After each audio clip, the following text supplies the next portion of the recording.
So again, we want to stop, cool, and cover the burn. We want to prevent infection. And we're going to go through some true and false questions on burns. So fact or fiction, you should put ointment or butter on a burn to soothe the pain. Take your best guess.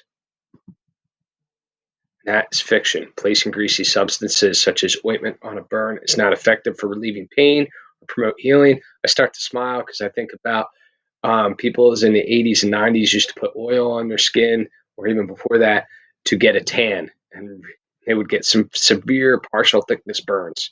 Greasy substances conceal and heat and make the burn worse. So you should have some first aid cream, not ointment, in your medicine cabinet or first aid kit. A sunburn is a type of thermal burn. True or false?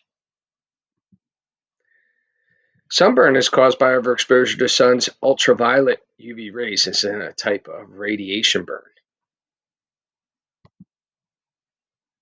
When a person has experienced an electrical burn, you need to be prepared to give CPR and use an AED. That is fact. The electrical current has caused the burn and can also cause a cardiac or respiratory emergency. You might also see a small entrance wound and a large exit wound because the electricity is looking for a ground.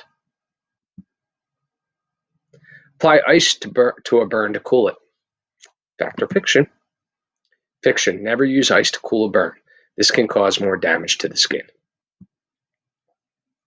It is important to monitor for shock when a person has been burned. Yeah. Burns of all types can cause a person to go into shock, especially over large areas. Inhaled burns, hands, feet, genitalia, face, it's awful. When a person has been burned by a chemical in powder form, you should remove the chemical by flushing the area with cool running water. Fact or fiction? This is fiction. First, we must dry it off, like brush it off with a paper towel or a brush. Remember, we should always be wearing our mask, eye protection even, and gloves. So when a chemical is in powder form, first remove as much of it as possible by brushing it away with gloved hands or a cloth. Then flush the area with cool running water for 15 minutes or until EMS personnel arrive. When a person has experienced an electrical burn, you should not go near the person until the electricity has been turned off at the source. Fact. In fact, you hear these horror stories where people crash their car into power lines, and people go to help them and they get electrocuted as well. So somebody can be shocked. That's when they're alive. Electrocuted, they're dead. So we need to be careful. Never go near a person until you are sure the electricity has been turned off at the source. When we're on the street, we have to watch out for other cars. Power lines are down, wind. Remember, electricity and electrical cords have memory, and they'll remember where you are.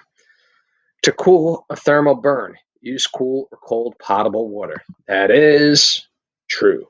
Fact. A thermal burn can be cooled using cool or cold potable water. And that's the most common, especially in the kitchen. And we just need to be careful.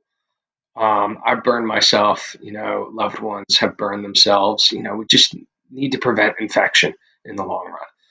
So following this, you're going to have some true and false questions.